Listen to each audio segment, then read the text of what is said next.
Está gravando. Bom, pessoal, eu me chamo Mesaque, eu sou acadêmico do quarto período da Universidade Estadual do Rio Grande do Norte, certo? A UERN. E primeira vez que eu tô aqui gravando, certo? E eu fiquei de gravar essa aula aqui um pouco sobre eletrocardiograma, um pouco que a gente já sabe a respeito, certo?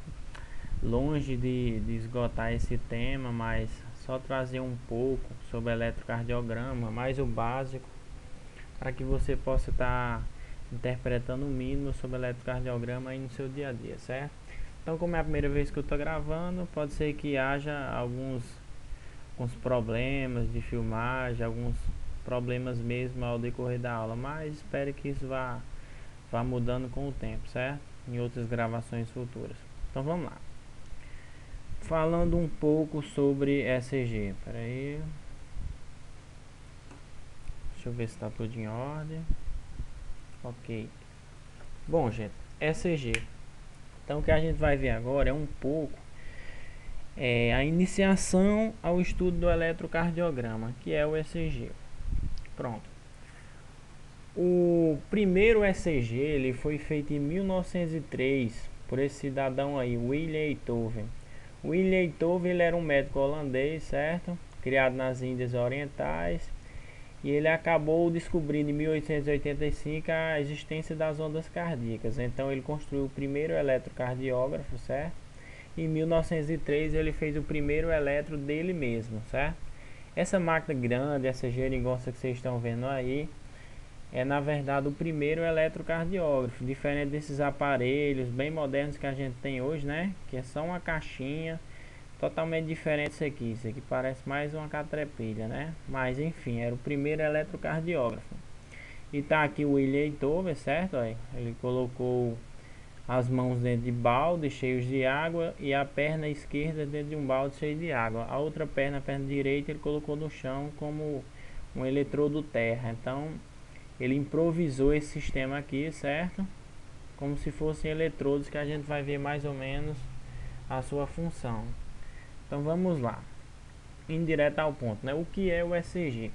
O ECG, aquela folha, né, que a gente vê, é nada mais nada menos do que o registro gráfico das ondas elétricas geradas pelo coração. Então, basicamente, o que o eletrocardiógrafo faz é criar um registro gráfico, certo, do comportamento elétrico do coração. A gente sabe que o coração ele se move a partir de um impulso miogênico, né, ou seja, originado nele mesmo, das fibras cardíacas que se autodespolarizam, certo? E essa despolarização das fibras cardíacas, ela tem um comportamento específico, e isso vai levar ao coração a desenvolver aquela série de eventos que a gente chama de ciclo cardíaco, certo? Então o coração, com suas particularidades, essas particularidades elas vão depender da atividade elétrica do coração. Então o ECG é isso, é o registro gráfico desse comportamento elétrico do coração. O ECG, gente, ele é composto por diferentes derivações que ilustram as ondas cardíacas observadas por diferentes posições marcadas por eletrodos cutâneos. Então, o que seriam essas derivações? As derivações são aqueles riscadinhos, gente, que a gente vê na folha do eletrocardiograma, certo? Um eletro padrão, ele tem as 12 derivações padrões, certo? Que são 6 derivações periféricas e 6 derivações precordiais. A gente vai ver num passo a passo. Então a derivação é nada mais nada menos do que o registro da atividade elétrica do coração em uma das posições em que se observa essa atividade elétrica. E essas posições elas são marcadas por eletrodos cutâneos, ou seja, eletrodos colocados na pele em volta do coração ou nos membros do paciente. Então, o seguinte, o princípio é esse. Imagine que os eletrodos eles são como observadores do coração e que as derivações elas são a maneira como os mesmos descrevem o comportamento elétrico do coração. Como assim? Eu coloco eletrodos na pele em volta do coração. Esses eletrodos vão captar a atividade elétrica do coração. Como eles ocupam posições diferentes no corpo do paciente, eles vão ver essa atividade elétrica de maneira diferente. Então, cada um vai descrever de uma forma diferente. E como que esses eletrodos eles vão descrever a atividade do coração? Esses eletrodos eles vão através do eletrocardiógrafo descrever a atividade elétrica do coração pelas derivações, que são os traçados. Então, adiantando, indo direto ao ponto. Para se produzir um ECG, bem, é essencial que os eletrodos, que são os observadores, eles estejam corretamente posicionados no corpo do paciente. Aí a pergunta é, quem são esses eletrodos e como a gente posiciona eles corretamente? Vamos lá? Ao todo, a gente vai ter 10 eletrodos, certo? 4 eletrodos a gente chama de eletrodos periféricos, certo? Esses eletrodos periféricos, gente, são... Desculpa aí, só um momento. Eu retomar aqui, pronto. Esses eletrodos periféricos, certo? Que são esses que a gente está vendo aqui, ó. O eletrodo vermelho, que está no braço direito do paciente. O eletrodo preto, que está na perna esquerda, na perna direita do paciente, perdão. Braço direito, perna direita. E aqui no braço esquerdo, perna esquerda, o eletrodo amarelo e o eletrodo verde. Então, esses eletrodos, eles têm que ocupar exatamente essa posição para que o eletro seja bem feito, certo? Então, o amarelo, ele vai ter que estar sempre na mão esquerda do paciente. Esse eletrodo também pode ser colocado aqui, ao nível do ombro, no braço. Tanto o amarelo quanto o vermelho desse outro lado, aqui a nível do braço, ou pode ser colocado na mão, como está sendo ilustrado aí na figura. Então, lembre-se, o amarelo ele tem que estar sempre no braço esquerdo, assim como o verde tem que estar sempre na perna esquerda. Então, para lembrar melhor, aqui do lado esquerdo do paciente, que é o lado do coração dele, estão as cores do Brasil, o amarelo e o verde. Lembrar que o Brasil está do lado do nosso coração, né? A gente é patriota. Do outro lado está o Flamengo, né? Que não é o lado do coração, do lado direito. Então, as cores mais expressivas, como o vermelho e o amarelo, elas estão sempre em cima. Então, o vermelho ocupa a mão esquerda do paciente, a mão direita, perdão, confundindo de novo. E o preto, ele ocupa a perna direita do paciente, certo? Antes da gente prosseguir, é importante que vocês saibam que esses 3 eletrodos aqui, o vermelho, o amarelo e o verde, eles são os que o eletrocardiógrafo, esse aparelhinho aqui, ó, ele realmente vai usar esses 3 eletrodos para produzir diferentes derivações. E esse eletrodo preto aqui, ele usa apenas como um fio terra, certo? Então é apenas para comparar a voltagem das outras derivações, certo? Então, prosseguindo, esse aí é o posicionamento correto dos eletrodos periféricos, que são 4, né? Sempre não confundir as posições. E aqui são os 6 eletrodos precordiais. Então, juntando com os 4 periféricos, que a gente já viu, fazem 10. Então, esses eletrodos precordiais, eles são colocados em torno do coração, certo? São colocados em volta do coração, porque mais perto do coração eles vão poder observar de forma mais detalhada a atividade elétrica do coração. Então, vamos lá. A gente chama esses eletrodos de V1, V2, V3, V4, V5 e V6. Esses eletrodos, assim como os outros, eles ocupam posições bem específicas no corpo do paciente, que elas têm que ser bem posicionadas, senão o eletro não vai ser passivo de interpretação, certo, gente? Ele não vai ser fidedigno para você tirar qualquer conclusão clínica a respeito desse eletro. Então, é essencial que os eletrodos estejam bem posicionados. Então, como posicionar corretamente os eletrodos precordiais? Primeiro, você tem que notar, só um momento.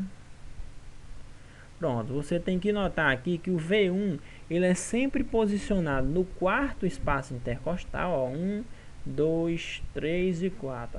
No 4º espaço intercostal, logo ao lado do externo, ou seja, na região paraesternal. 4º espaço intercostal direito na região paraesternal, certo? O V2, ele é simétrico, certo, ao V1, então ele também ocupa o 4º espaço intercostal na região paraesternal, só que dessa vez esquerda. Então V1 e V2 é o 4º espaço intercostal na região paraesternal. Direita, certo, o V1, esquerda, o V2. Antes de posicionar o V3, é importante e é essencial que você posicione o V4 primeiro. A gente vai ver por quê. O V4 ele é sempre posicionado no 5º espaço intercostal, notem bem aqui, 5º espaço intercostal, na linha hemiclavicular, essa linha aqui, ó, que corta a clavícula ao meio, como vocês podem ver. Então, ele é o 5º espaço intercostal do lado esquerdo na linha hemiclavicular, tá ok? Posicionado esse eletrodo V4, a gente vai posicionar o eletrodo V3 entre o V4 e o V2. Então, essa é a posição mais correta do V3, entre o V2 e o V4. Por isso que a gente posiciona o V4 primeiro, antes de posicionar o V3, tá bom? Indo para o V5 ele também vai ocupar o quinto espaço intercostal esquerdo, certo? Só que dessa vez numa outra linha, em vez da hemiclavicular, ele vai ocupar a linha axilar anterior, que não foi desenhada aqui, mas essa linha que eu estou passando aqui. A linha que delimita a prega axilar anterior, vocês aí que lembram da anatomia, certo? Então a prega axilar anterior é nada mais nada menos do que o formato lateral do músculo peitoral maior, que está mais ou menos nessa região aqui, a linha axilar anterior. Então o V5 é posicionado no quinto espaço intercostal esquerdo, na linha axilar anterior, tá bom? E o V6, gente, o V6 simples, também está no quinto espaço intercostal, ele está levemente deslocado aqui, mas é apenas um efeito tridimensional da figura. Então ele também fica aqui, ó, no quinto espaço intercostal esquerdo, só que dessa vez uma terceira linha, que é a linha axilar média, certo? Que vai cortar a região axilar, que a gente vê lá na semiologia. Então ela vai cortar a região axilar bem no meio. Então essa linha axilar média, certo? É onde vai ser posicionado o V6 no quinto espaço intercostal esquerdo, ok? E na dúvida, para posicionar corretamente esses eletrodos, obviamente você vai ser necessário identificar esses espaços intercostais no paciente. Então, qual seria a dica para você conseguir posicioná-los corretamente? Como identificar corretamente os espaços? Bom, aqui ó, nota, peraí, só um momento.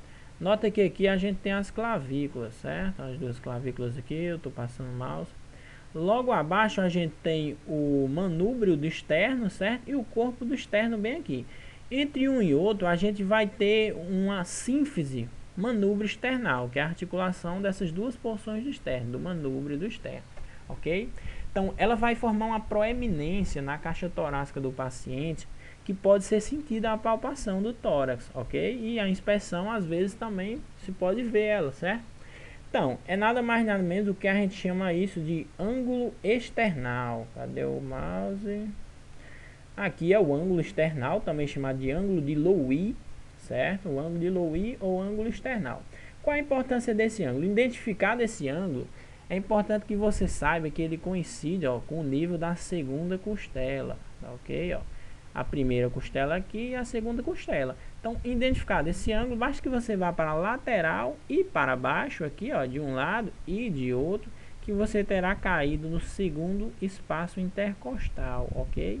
Identificado o segundo espaço intercostal, basta que você vá descendo. Se esse é o segundo, esse é o terceiro e esse é o quarto, e assim progressivamente, o quinto, o sexto, enfim. Pela palpação e inspeção você vai conseguir identificar esses espaços corretamente e assim vai poder posicionar os eletrodos corretamente, tá ok, gente? Então, seguindo adiante. Tá aí novamente mais uma gravura, né, que ilustra muito bem o posicionamento desses eletrodos precordiais, certo? Ó, aqui o quarto espaço intercostal, V1 e V2. Aqui o V3, o V4, o V5 e o V6. Ó, lembrando que esses eletrodos aqui, ó, são os periféricos, aqueles do slide anterior, certo? Os eletrodos periféricos, eles ali no slide anterior, eles estavam posicionados aqui nas mãos do paciente, certo? Mas eles também podem ser posicionados aqui no ombro, certo? Prosseguindo. Bom, veja bem essa gravura aí, gente. O que a gente pode deduzir dessa gravura, né? Bom, a gente viu que as cores amarelo e verde, elas ficam sempre do lado do coração do paciente, porque são as cores do Brasil. Isso daqui não é o lado do coração do paciente, a não ser que esse cara sofra de uma condição congênita chamada citos inversos, né? Que o coração dele estará do lado direito. Então, o que essa menina aí, na verdade né, gente? É uma burrinha, né? Nossa, então não fazer isso daqui, isso aqui tá errado. Se você troca a posição dos eletrodos, certo? Ela inverteu a posição dos eletrodos aqui. Uma vez trocada, o traçado do eletrocardiógrafo ele não poderá ser interpretado, certo? Estará errado. Então, prosseguindo. E aí, gente? Depois que a gente posiciona esses eletrodos, qual é a parada, né? O que vai acontecer? Bom, a partir daí, passa a ser uma função do eletrocardiógrafo, né, que é o aparelho. Ele vai fazer sua mágica, ele vai produzir o traçado do elétrico. Claro, é depois que você carrega a máquina, liga e bota o papel, certo? Então, a partir disso daí que ele vai poder fazer o trabalho dele. Então, o que exatamente é o trabalho dele? O que exatamente o eletrocardiógrafo faz após você posicionar esses eletrodos? Bom, o eletrocardiógrafo, gente, ele vai simplesmente, olha como é complexo, né? Ao mesmo tempo muito simples. Ele calcula a DDP, ou seja, a diferença de potencial entre diferentes eletrodos, criando cada derivação de forma independente. De novo, né? Então vamos lá. Então, ele vai calcular a DDP entre diferentes eletrodos, criando cada derivação de forma independente. Preste bem atenção nesse termo aqui, ó, independente. A gente vai ver por que lá na frente. Então, ele calcula a diferença de potencial entre os eletrodos que você posicionou, certo? E ele vai criar 12 derivações que compõem o eletropadrão, cada uma por vez, de forma independente. Vamos lá. De forma secundária, ou seja, num segundo tempo, ele compara as voltagens das ondas elétricas cardíacas com as voltagens das derivações. Então, no primeiro estágio, ele criou as derivações. No segundo estágio, ele compara a atividade elétrica do coração com essas derivações. Então, o que ele faz é criar pontes elétricas, digamos assim, e depois ele vai comparar a carga elétrica do coração com esses parâmetros elétricos que ele criou aqui. Então, ele criou parâmetros elétricos, depois ele pegou a atividade elétrica do coração e comparou com esses parâmetros elétricos aqui. A partir disso daí, ele dá um resultado, ou seja, em um terceiro tempo, ele vai criar um traçado simples e objetivo que vai ilustrar a atividade cardíaca em seus diferentes eixos. Então, basicamente, o que ele faz é três coisas. Cria parâmetros elétricos, que é a DDP entre os eletrodos. Depois ele compara esses parâmetros com a atividade elétrica do coração. E por fim ele cria um traçado que representa essa comparação, que é nada mais nada menos do que o traçado do elétron, certo? Que a gente vai ver daqui a pouco. Então prosseguindo, cadê? Santo Deus, né? Que é que eu não entendi nada. Bom, então vamos lá. A gente havia comentado sobre os eletrodos, certo? Posicionados aqui, ó. Bem, e vamos falar agora sobre as derivações. Quem são elas, como são criadas, beleza. Então vamos começar com as derivações periféricas, essas que a gente colocou aqui embaixo. A gente tem dois tipos de derivações, as derivações periféricas e as derivações precordiais, que a gente ainda vai ver. As periféricas, elas são de dois tipos, são as simples e as ampliadas. Decore bem aí, daqui a pouco a gente vê. Então temos as periféricas simples e as periféricas ampliadas. Então vamos falar um pouco aqui sobre as simples inicialmente.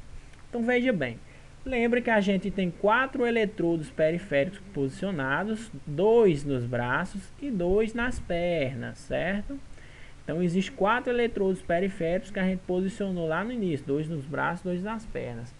Então, veja que, como eu havia comentado, a máquina ela só vê, na verdade, só um momento, opa. O eletrocardiógrafo, na verdade, ele só vai ver o eletrodo dos 2 braços e o eletrodo da perna esquerda. Por quê? Porque eu havia comentado que o da perna direita, o eletrodo preto, ele só vai servir como um fio terra, certo? Ele serve como neutro da máquina. Então, ele não só serve como estabilizador das potenciais elétricos da máquina. Então, para efeito de criação de derivação, a máquina vai usar apenas a comparação entre esses 3 eletrodos aqui, os 2 dos braços, direito e esquerdo, e o da perna esquerda. Então, vamos lá. Quando o eletrocardiógrafo vai criar sua primeira derivação, que a gente chama de D1, que é uma derivação periférica simples, então D1 é na verdade essa linha aqui, ó, que vai do eletrodo do braço direito até o eletrodo do braço esquerdo. Tá escrito aqui, ó, 1, 2, 3. Então isso aqui é D1, derivação 1, D2, derivação 2 e D3, a derivação 3. Então vamos lá, D1. O que é D1? Ele vai comparar os potenciais elétricos do eletrodo do braço direito com o eletrodo do braço esquerdo. Só que ele vai levar em conta, a máquina vai levar em conta, que o braço direito representa o polo negativo. E levará em conta que o braço esquerdo representa o polo positivo. Então ele vai levar em conta, certo? Esses dois potenciais aí, esses dois comportamentos elétricos.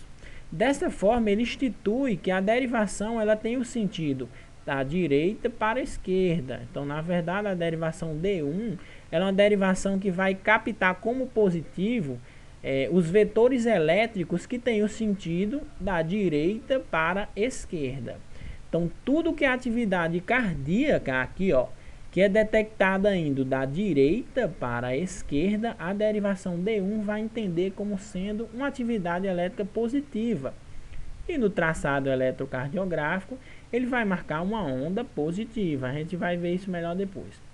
D2, ela já é uma derivação diferente, criada de forma independente, como eu havia comentado antes.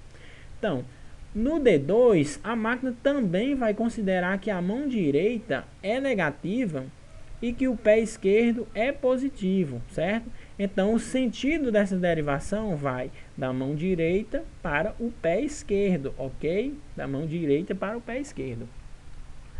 Repare que quando ele vai criar a derivação D3, só um momento,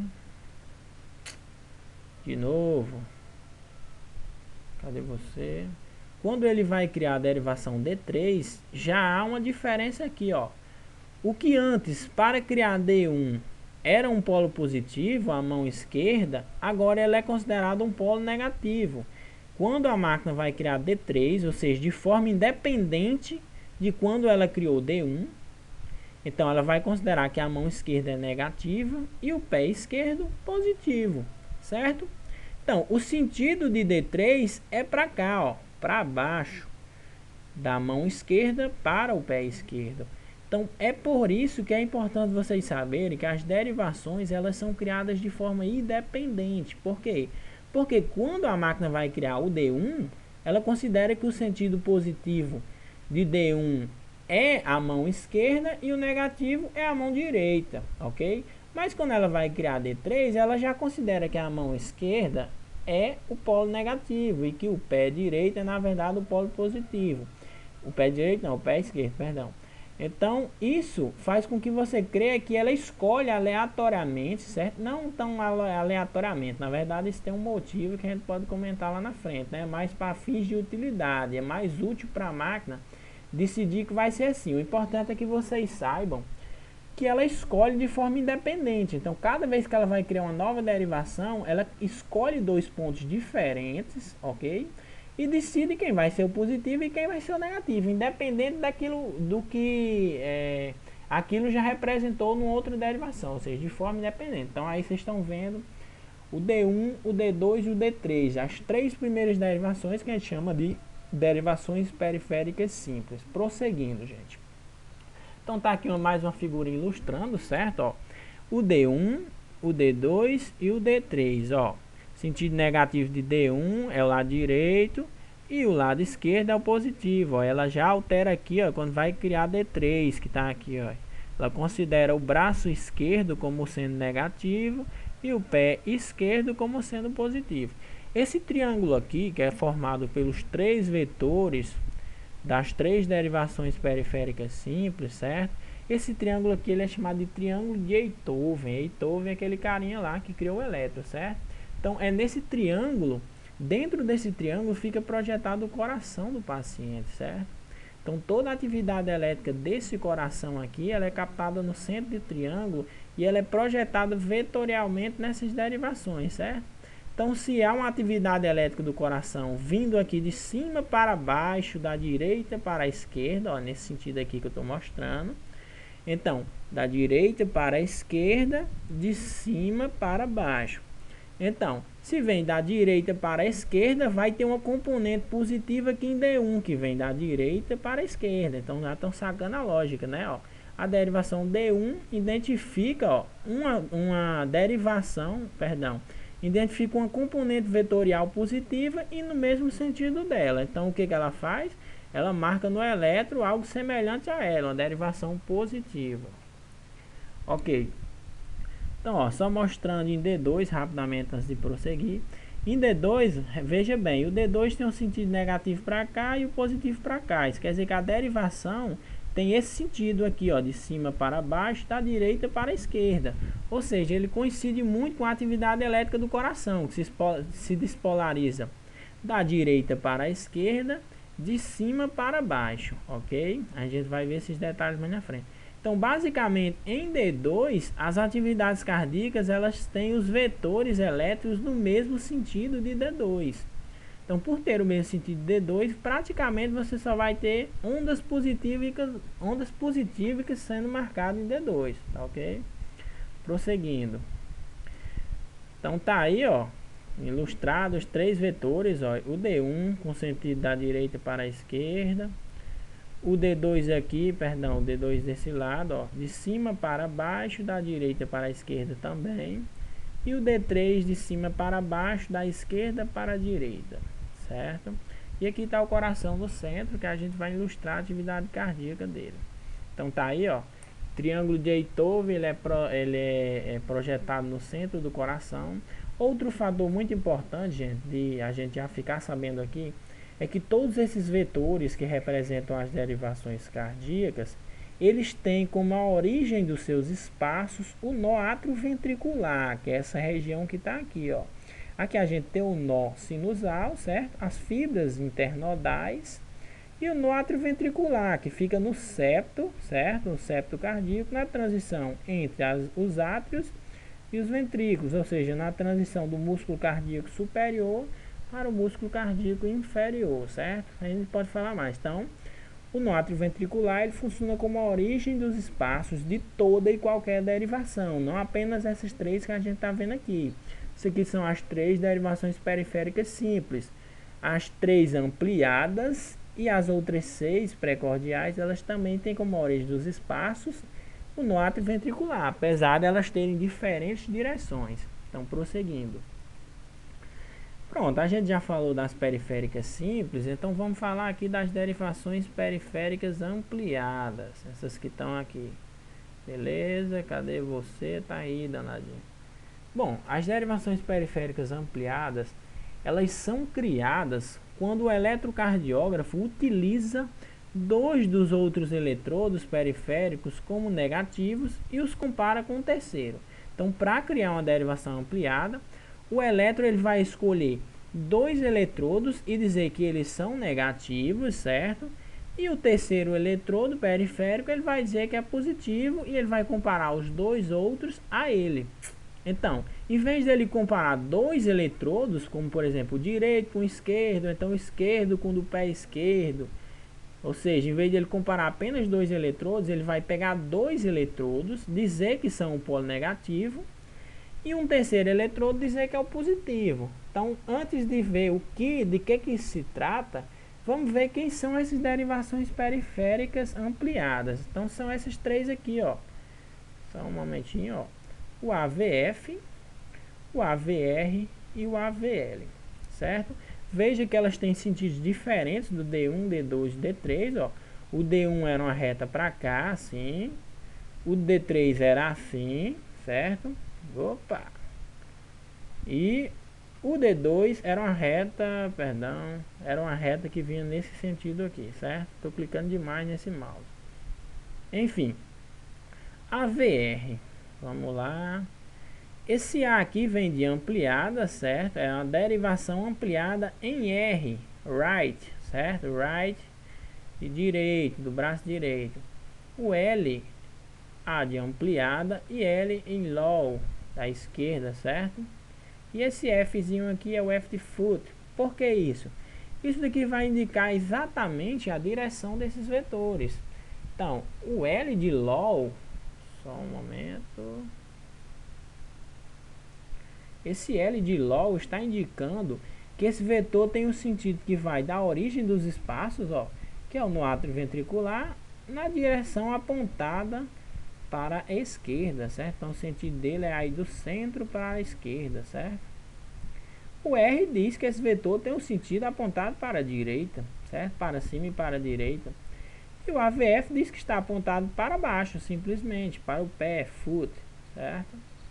Então, esse é o sentido real dessas derivações, certo? Daí onde vem o nome delas. Então, enfim, peraí, como assim, cara? Que história é essa de comparar dois eletrodos, certo? Com um terceiro eletrodo? Bem, é isso daqui, ó. Repara que a gente já falou de D1, D2 e D3, ó. A máquina ela pega e compara um eletrodo com o outro, ó. Em D1, em D2, um eletrodo com o outro. Em D3, um eletrodo com o outro. Ou seja, ela está sempre comparando um eletrodo com o outro. Nunca dois eletrodos com um terceiro, certo? É o que acontece em AVR, AVL e AVF, as derivações ampliadas. Veja bem, ó. Ele vai escolher um eletrodo como positivo, certo? Ó, e os outros dois como negativos. Isso quer dizer que ele considera que toda atividade elétrica que vai no sentido positivo, certo? Ela é captada pelo positivo, certo? Então, se eu tenho vetores que vão daqui desse eletrodo para cá, elas são vistas como positivas no AVR. Se ele vai daqui para cá, também são positivos no AVR. E se vai daqui para cá, também são positivos no AVR. Então, tudo que vem da direção entre os dois eletrodos negativos e vai na direção do positivo, ela é tida como positivo, porque está indo no sentido do AVR, certo? Então, como é o AVR, o sentido que ele escolhe como positivo, nada mais nada menos é do que o eletrodo da mão direita, do right, certo? E o AVL é o oposto, né? Ele escolhe o eletrodo da mão esquerda como sendo o eletrodo positivo. Então, todas as atividades elétricas que são detectadas vindo de outras direções em direção ao eletrodo positivo, elas são tidas como positivas, certo? Se o sentido for contrário dessas ondas, elas são tidas como negativas, ok?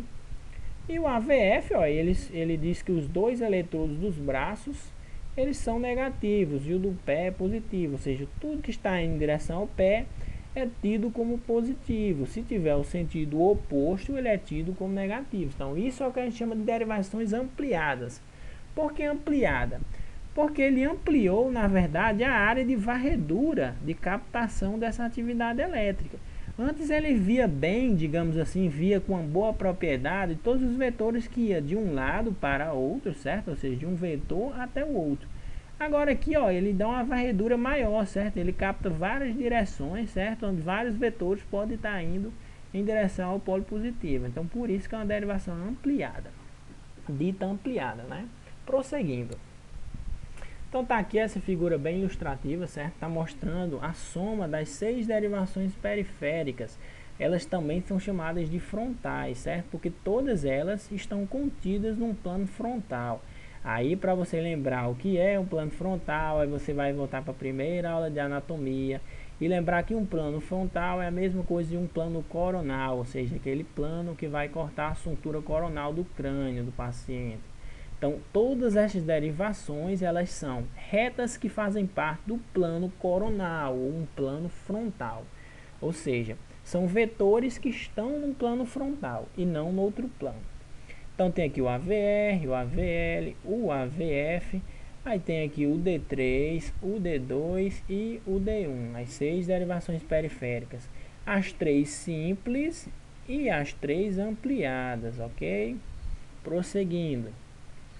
Bom, gente, de acordo com os meus cálculos, isso vai dar merda. Será, né, gente? Isso parece meio complexo, mas talvez não seja, né? Vamos prosseguir para ver se a gente consegue conciliar as ideias. Bom, falado de o primeiro momento, né, em que o eletrocardiógrafo ele vai produzir as derivações, como a gente já comentou atrás, ele comparou eletrodos, produziu derivações. Beleza, e aí agora, no segundo momento, a máquina vai comparar essas derivações com a atividade elétrica cardíaca. E quem é a atividade elétrica cardíaca? Tem que dar nome aos bois, né?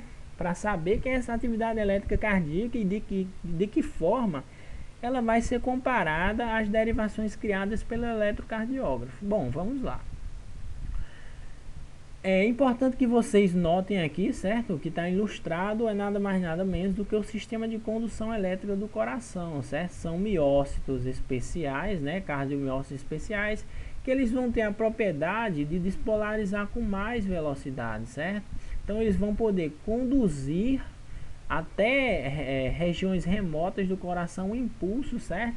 Antes que ele se propague naturalmente de miócito a miócito, ou seja, de fibra a fibra aqui do coração, certo? Então vamos lá. O impulso a gente sabe que ele é originado aqui, ó, no terço superior da crista terminal, uma linha que liga a veia cava superior à veia cava inferior, certo? Então tá aqui o nódulo sinusal, o nódulo de Keefe-Fleck, certo? O nódulo sinusal ele tem uma frequência de aproximadamente 75 a 80 batimentos por minuto de despolarização. Então ele vai despolarizar, essas fibras são as primeiras a se despolarizarem, certo? E elas vão emitir esses impulsos para o restante do átrio direito, ok? Através dessas fibras aqui, internodais, certo? Que além da função de despolarizar o restante do átrio, elas têm a função de levar esse impulso rapidamente até a transição dos átrios com os ventrículos, que é o nó atrioventricular, essa região aqui. Bem, antes disso, a gente sabe que o ventrículo, o átrio direito ele despolariza levemente primeiro, um conjunto de fibras que vai partir daqui, ó, da via internodal anterior, que a gente chama de fascículo de Batchman, ela vai se direcionar daqui para aqui, ó, vai conduzir esse impulso elétrico gerado aqui no nó sinusal, vai ser conduzido através de uma parte do fascículo anterior para o átrio esquerdo. Então é dessa forma que o átrio esquerdo ele vai despolarizar quase que simultâneo quase que simultâneo, viu gente? Não é simultâneo. Então quase que simultâneo ao átrio direito. Então eles quase que simultaneamente se polarizam, certo? No mesmo tempo, que obviamente é um tempo antes da despolarização ventricular. Bom, despolarizados os átrios, as vias internodais já conduziram esse impulso até o nó atrioventricular. O nó atrioventricular, ele fisiologicamente vai dispor de um atraso, certo? Na condução elétrica. Então, por algumas frações de segundo, ele vai atrasar esse impulso elétrico antes de fazer com que ele se propague pelo feixe de His, certo? Os seus ramos direito e esquerdo, chegue até o ápice do coração e a partir daí ele siga. Opa, o que foi que eu fiz aqui, hein, gente? Vamos lá, um passo a passo. Nossa, passei o slide inteiro. Que chato, mano. Beleza. Vivendo e aprendendo, né? Então vamos lá. Tá aí, ó. Então havia falado que esse impulso, antes que ele chegue ao feixe de His, que está aqui os seus ramos, e se espalhe pelo restante do coração, ele vai ser atrasado aqui no nó atrioventricular, certo?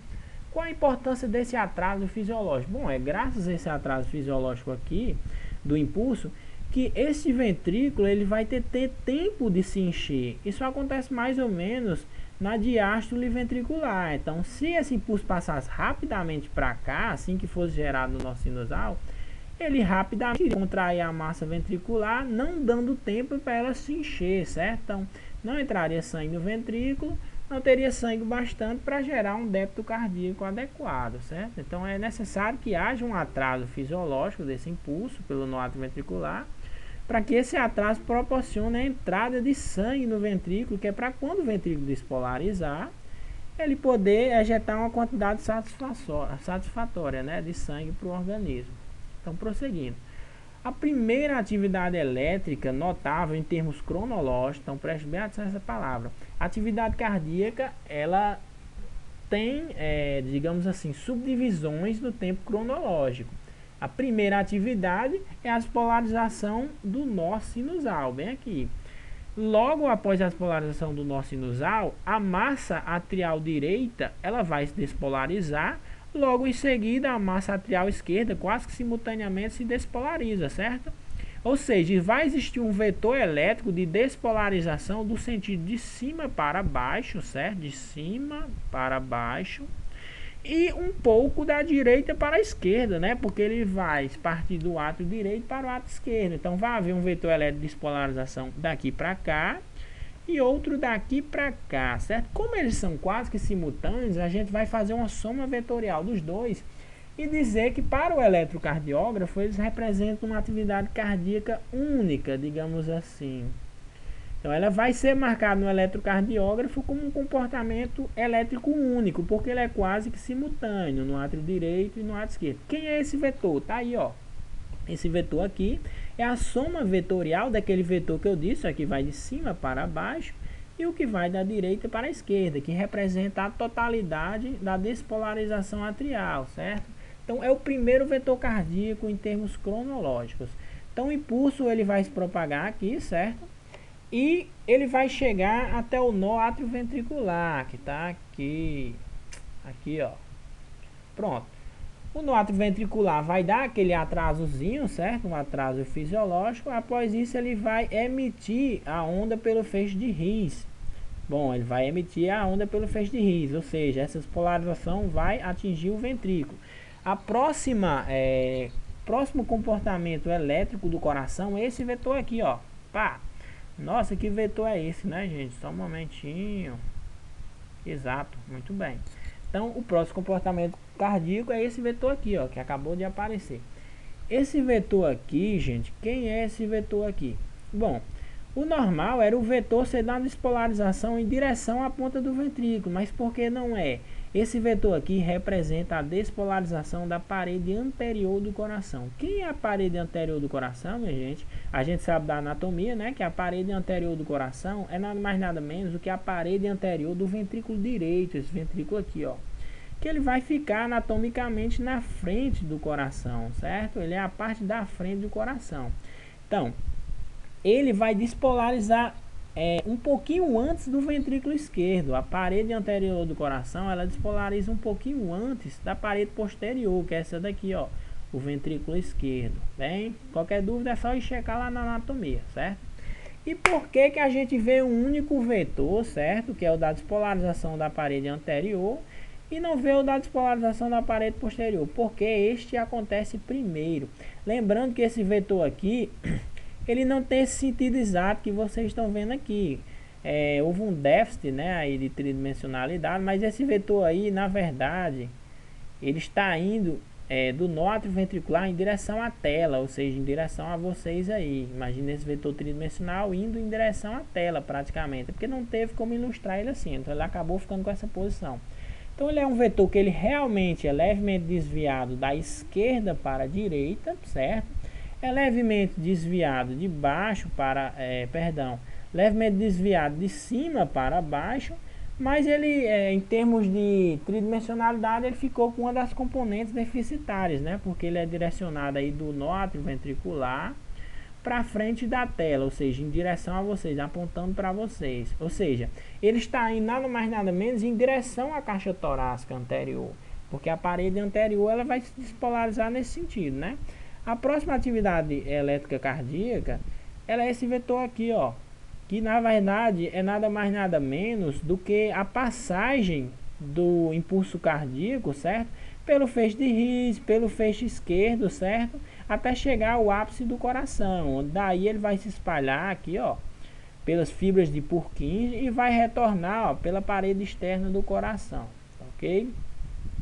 Então, é importante que vocês saibam que esse vetor ele é grandão, porque o ventrículo esquerdo ele tem a maior massa de miócitos, então naturalmente o eletrocardiógrafo vai ver um grande vetor elétrico indo nessa direção, ou seja, tem mais potencial elétrico indo nessa direção aí, tá ok?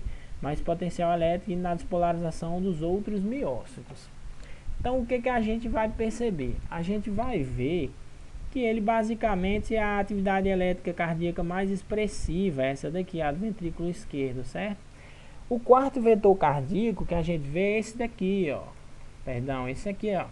Certo? Esse vetorzinho aqui que acabou de aparecer.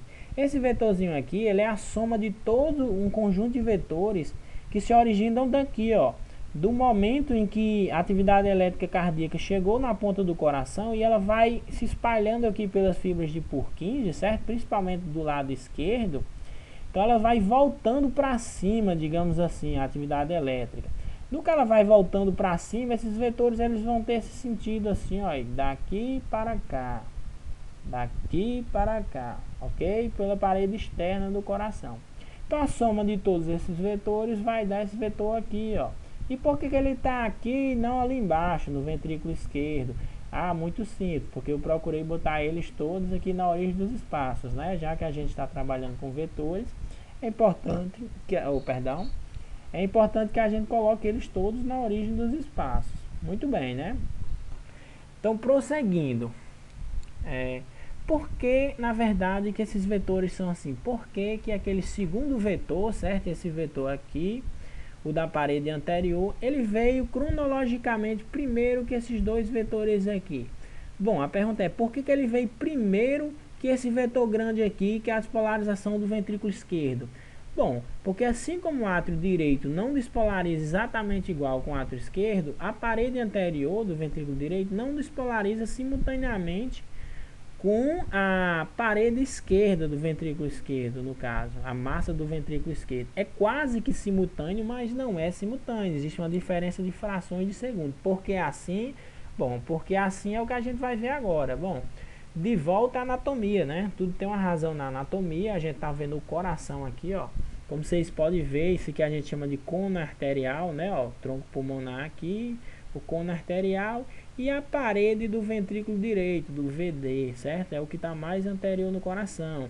Aí tem aqui, ó, o suco interventricular anterior, que vai separar o ventrículo direito do ventrículo esquerdo, ó, que está aqui mais na lateral esquerda, indo para trás do coração, tá ok?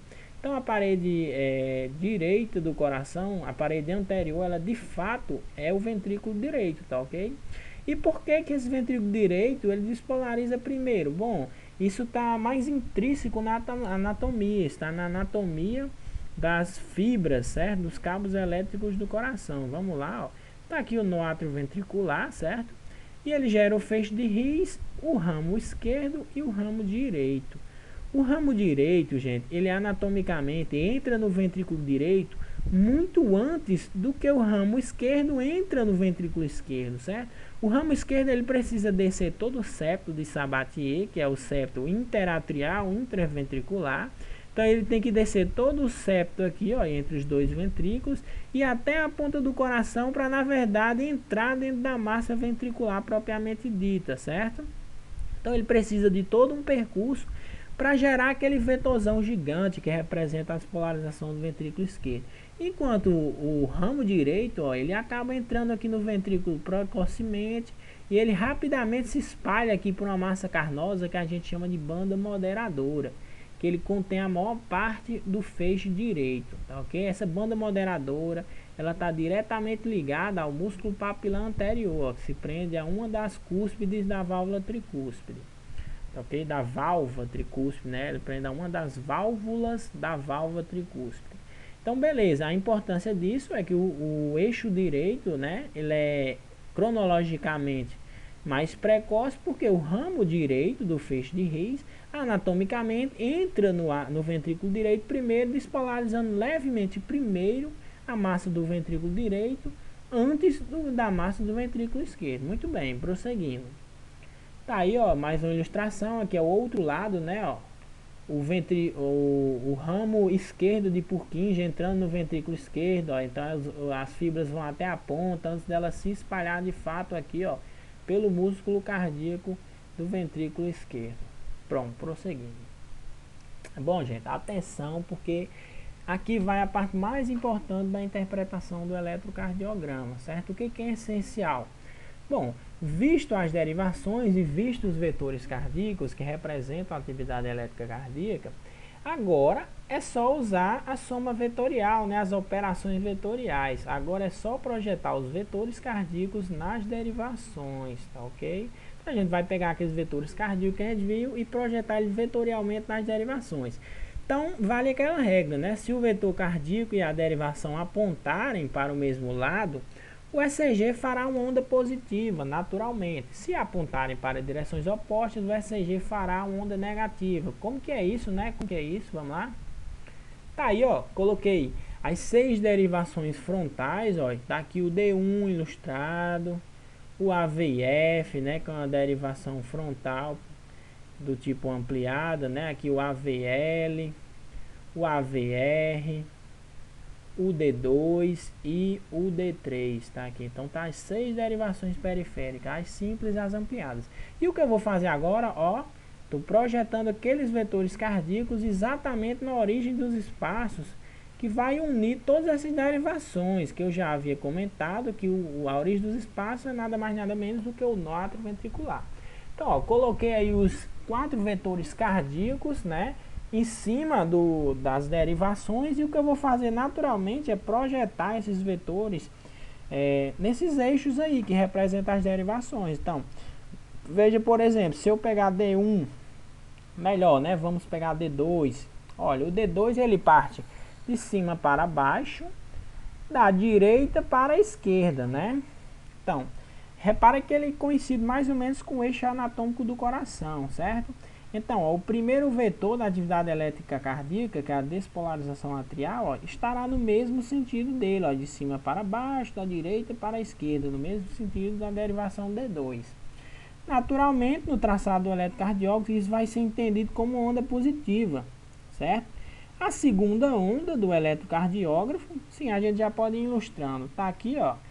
Então, é importante que para ir somando, né, e projetando esses vetores, a gente precisa lembrar do ensino médio, né, ó, em que um vetor, toda a grandeza vetorial, ela pode ser decomposta em componentes, né? Um vetor V, ele tem uma componente VY no eixo das ordenadas e uma Vx no eixo das abscissas. Então, todo vetor ele é formado, na verdade, por uma soma vetorial de outros vetores que a gente chama de componentes vetoriais, o Vy e o Vx, certo? Então, ó, vou pegar aqui a projeção em D2 e botar aqui no coração. Tem a D2 aqui, ó, de cima para baixo, da direita para a esquerda. E vou projetar os vetores cardíacos que a gente já viu em cima dela, certo?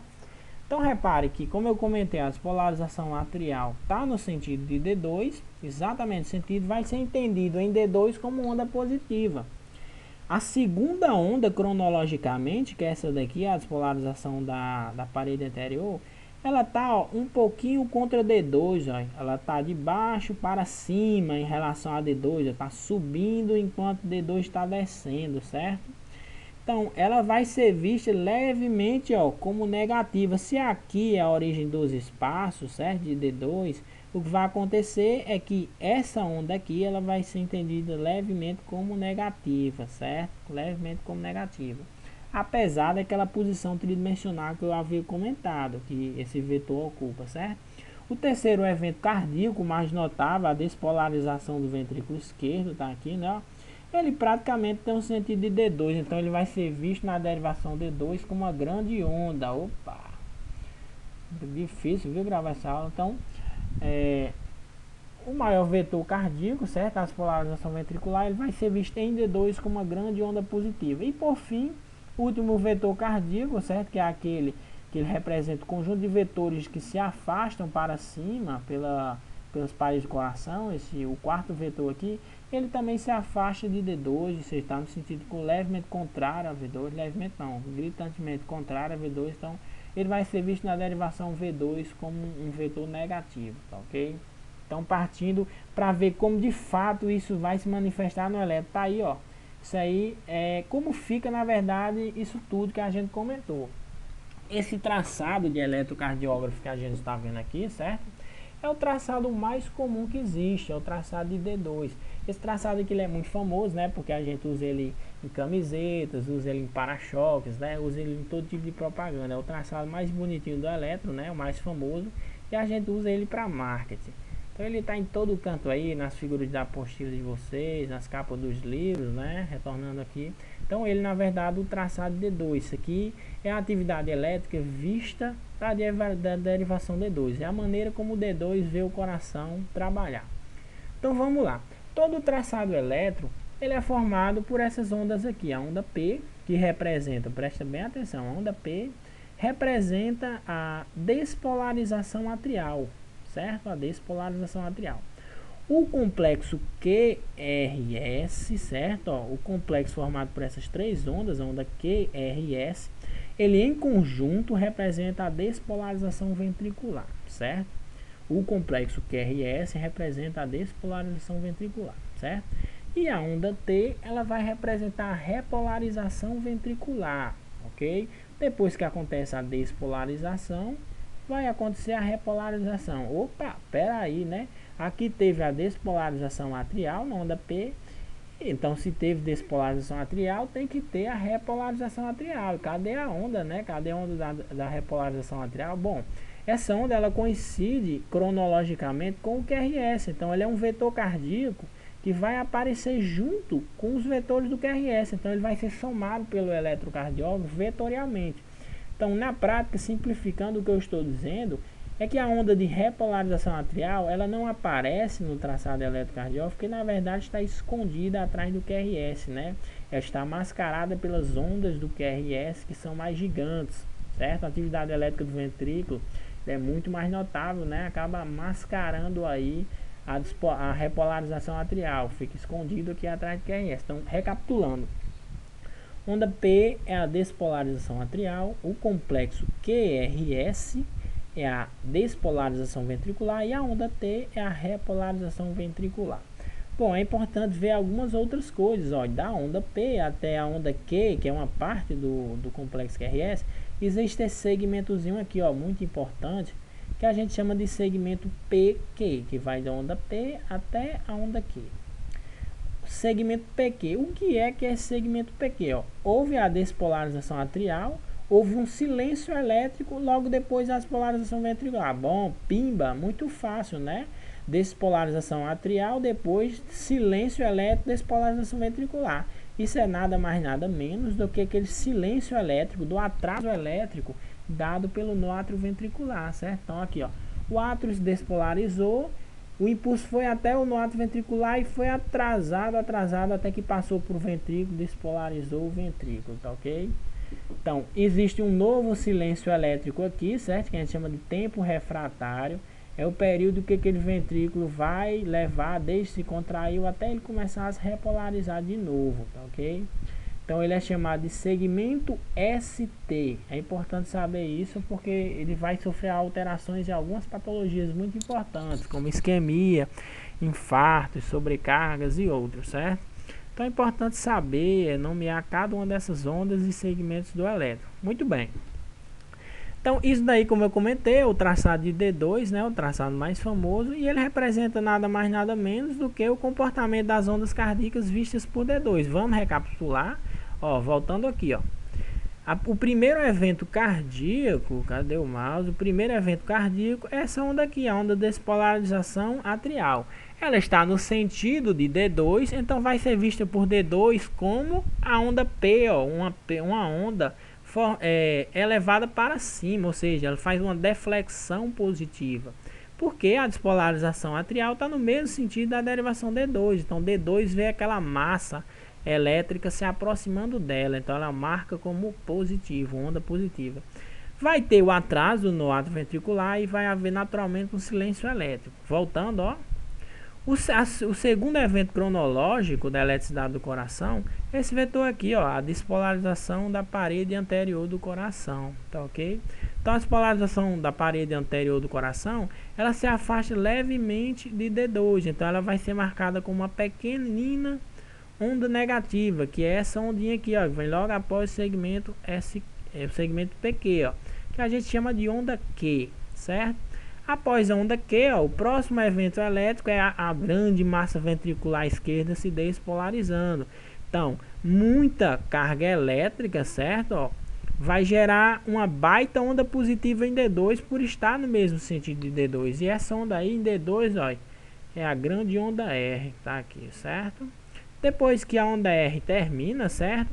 Existe a terceira atividade ventricular, que é, na verdade, essa onda que vem por fora na parede do ventrículo esquerdo e representa esse quarto vetor cardíaco aqui, ó, que está se afastando do sentido convencional de D2, portanto, em D2 vai ser visto como onda negativa, ó, a onda S, onda virada para baixo. Então, o que a gente vê é que as três ondas QRS, elas representam os três vetores de despolarização ventricular, enquanto a onda P, o vetor único da despolarização atrial. É importante que vocês não confundam que a onda Q, ela nem sempre vai ser a despolarização da parede anterior, a onda R nem sempre vai ser a despolarização do ventrículo esquerdo, e a onda S nem sempre vai ser a despolarização da parte externa do ventrículo esquerdo, certo? Isso vai depender da derivação, porque o traçado elétrico, isso aqui que você está vendo, é a maneira como a derivação vê o comportamento elétrico do coração. Isso depende, obviamente, de quem é essa derivação, que posição ela ocupa, digamos assim, em relação aos vetores cardíacos.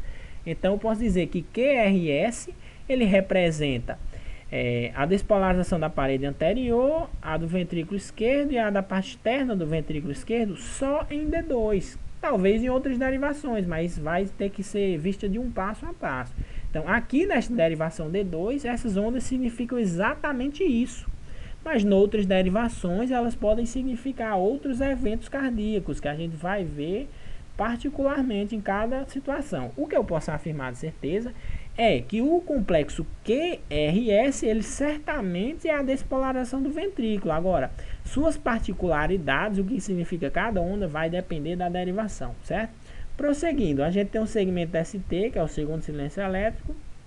Por fim, a gente vai ter a quarta onda, né, que é a repolarização atrial. Aqui em D2 ela é uma onda positiva, a onda da repolarização ventricular, perdão. Por que ela é uma onda positiva? Veja bem, se os vetores de despolarização do ventrículo, eles são esses três aqui, a despolarização do ventrículo, ela é composta por três vetores. Só que eu posso somar esses três vetores e dar um vetor resultante, que ele vai ter mais ou menos esse sentido aqui, ó, daqui do centro para cá, ó. Vai ser um vetor muito parecido com esse da despolarização ventricular, mas não vai ser o mesmo. Você vê que no fim, quando somar os três, vai dar sempre um vetor para baixo, né? Já que a maior componente está para baixo, tá ok? Então ele vai ser sempre um vetor que despolariza de cima para baixo, da direita para a esquerda, numa pessoa normal, né? Sem nenhuma patologia. Que a gente vai ver que essas características podem se alterar. Isso determina patologias. Então, para fazer a onda de repolarização ventricular, é importante que eu saiba que a resultante desses três vetores, ela é para baixo, certo? Ela é um vetor que vai para baixo. Por que isso? Porque a repolarização desse ventrículo, ela vai acontecer no mesmo sentido da despolarização. Porque quando esta fibra acabou de ser despolarizada, uma fibra bem aqui na periferia, no ápice do coração, quando ela acabou de ser despolarizada, aquela fibra lá de cima do ventrículo, ela já foi despolarizada há algum tempo, então ela já está se repolarizando novamente. Então ela se repolariza, logo em seguida essa, logo em seguida essa, logo em seguida essa. E o que você vê, na verdade, é um vetor elétrico de cima para baixo, da direita para a esquerda, ou seja, com o mesmo sentido e praticamente a mesma direção do vetor de despolarização do ventrículo como um todo, certo? O vetor resultante. Que vetor é esse que eu estou falando? Nossa, né? Então, acho que acabei tirando esse vetor daqui. Deixa eu ver aqui. A gente pode comentar ele em um segundo momento. Tá aqui, ó. Esse vetor aqui, ó. Esse vetor aqui ilustrado aqui, essas derivações são outras. São as derivações precordiais que a gente ainda vai comentar. Mas esse vetor aqui, ele é exatamente o vetor que representa a soma dos três vetores da despolarização do ventrículo. Então, ele é o vetor resultante. O vetor de repolarização, que faz a onda T, ele é nada mais nada menos do que um vetor que vai nesse mesmo sentido desse vetor, certo? A repolarização. Então, por isso que a onda T, certo? Voltando aqui, voltando. Por isso que a onda T, ó, ela vai ter o mesmo sentido de D2 e no fim das contas em D2 ela vai ser marcada como uma deflexão positiva. Nossa, né? Como que essa zoeira toda ela foi acabar se processando num simples traçado elétrico, né? É uma coisa complexa, mas quando você entende acaba se tornando simples, certo? Então, antes de ir para as derivações precordiais, a gente mostra aí a soma das três derivações periféricas. Está aqui o AVL, o D2, D3, D1, AVR e o AVF, ok? Tá aí, ó, a projeção de todos os vetores cardíacos neles. Por quê? A gente já viu como que esses vetores cardíacos vão fazer o traçado visto por D2. A gente fez aquela ladainha toda para ver como que D2 via este traçado aqui, ó, este aqui, certo? Este aqui. Então, o que eu estou fazendo aqui é projetando os vetores cardíacos nas outras derivações, porque cada derivação desta, quando eu projetar cada um desses vetores nela, cronologicamente, eles vão fazer um traçado elétrico que vai ser expresso no vetor como uma derivação. Então aqui, ó, é o resultado de todos eles. Esse é o traçado elétrico visto em D1, este é o visto por D2, o visto por D3, o visto por AVR, o AVL e o AVF, ó. Repara aqui em D2, aquele traçado mais comum, ó, onda P positiva, onda T positiva, onda S negativa, onda R positiva. Ah, poxa, cadê onda Q, né? Ela é para ser uma ondinha aqui, ó, logo antes de R negativa, mas às vezes, dependendo da posição do coração, levemente virado para um lado ou para o outro, acaba não mostrando essa ondinha aqui. Isso não é muito significativo não, certo? Então vamos prosseguir. Derivações precordiais. Vamos dar uma pausa. Vou beber uma água. Ok, pausar.